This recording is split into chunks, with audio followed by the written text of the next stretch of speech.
গীতায় একটু প্রথমে পড়ে নেন, একটা যে কোনো অধ্যায় একটু পড়ে নেন।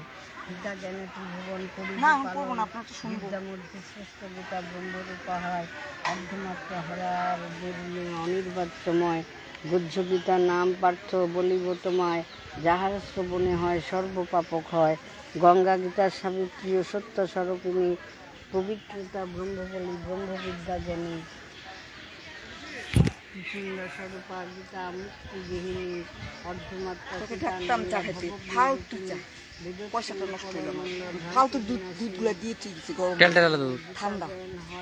সব জায়গায় এরকম ঠকাইলো তথার্থ জ্ঞান মন্দিরে সিদ্ধি লাভ হবে, পরম পদে অধিষ্ঠিত রবে।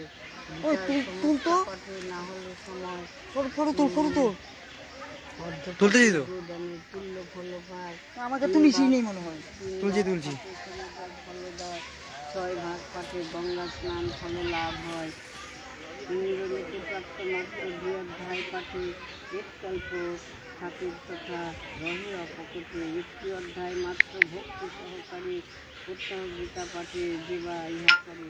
তার ফলে সেই জন রুদ্রলোকে যায় ভূতগণ সহ চির নিবাসী কথায়।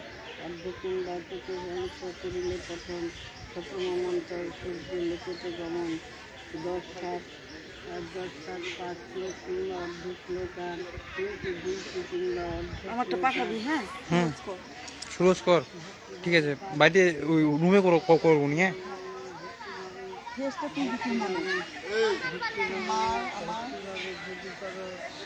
কোনো জল অধিক বর্ষকার অনুচন্দ্র লোকেতে গমন, অর্ধে পাদমাত্র কিংবা কান্ধায় স্মরণীয় এই অঞ্চলে শ্রেষ্ঠ পদ পায়। শীতের দিনে গীতা পাঠে অথবা স্মরণে ভক্তি লাভ করে, ভক্তি লাভ করে যত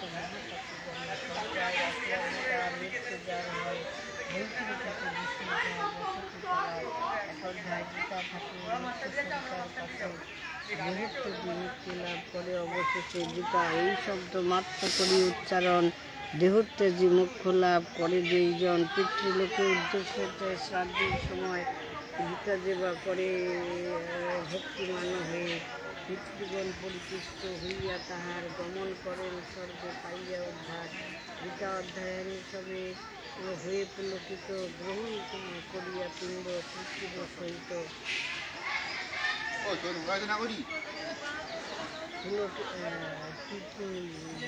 পুত্রাদিগণে আশীর্বাদে রত হয়ে পিতৃগণ পিতৃলোকে যান, তারা আনন্দ হয়ে যদি কেহ করে গীতা দান প্রাপ্ত হয় সেই অতীব মহান।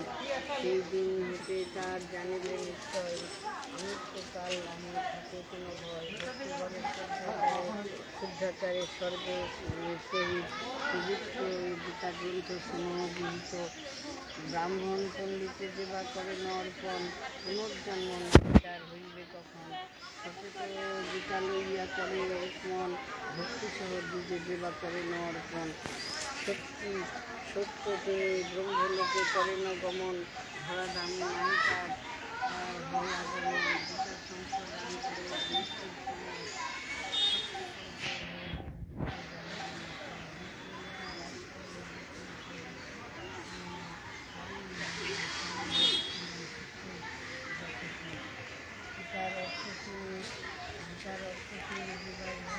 দান করে ভগবান কৃষ্ণ স্থাপন করে। দুর্লভ মানব জন্ম করিয়া গ্রহণ বড় পুষ্ট মধ্যে থাকিয়া যখন, অমৃতরে তিনি গীতা পাঠ নাহি করে কিংবা নাহি আনে প্রভু শ্রবণ গোচরে। হাতের অমৃত সেই ত্যাগিয়া ভরায় গরম ভক্তন্তের 9:40 সংসার যাতনায় যেবা লভে গীতা জ্ঞান, অবশ্যই ভক্তি মুক্তি সুখে তুমি পান। জনকাদি রাজগণ গীতা শ্রবণ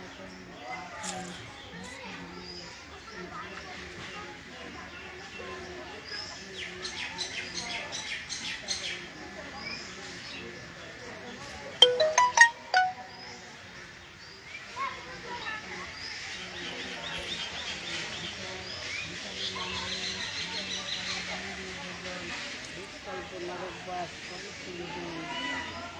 গীতার অর্থ কেহ ব্যাখ্যা যদি করে নিকট ঘাটিয়া তাহার না সে জীবনে দেহান্তে যায় সেই শিকর জমিতে বারবার জন্ম তাকে হইবে লইতে চোরের অদৃশ্য যদি কোনো নির্ভজন পবিত্র এই গীতা গ্রন্থ পরয় স্মরণ বিফল হরণ বিফল হইলে তাহার পঠন শ্রবণ নাই হয় কোনো ফল তাহারও কখন শুনিয়া গীতার অর্থ যাহার অন্তরে পরমার্থ বিষয়েতে ইচ্ছা নাহি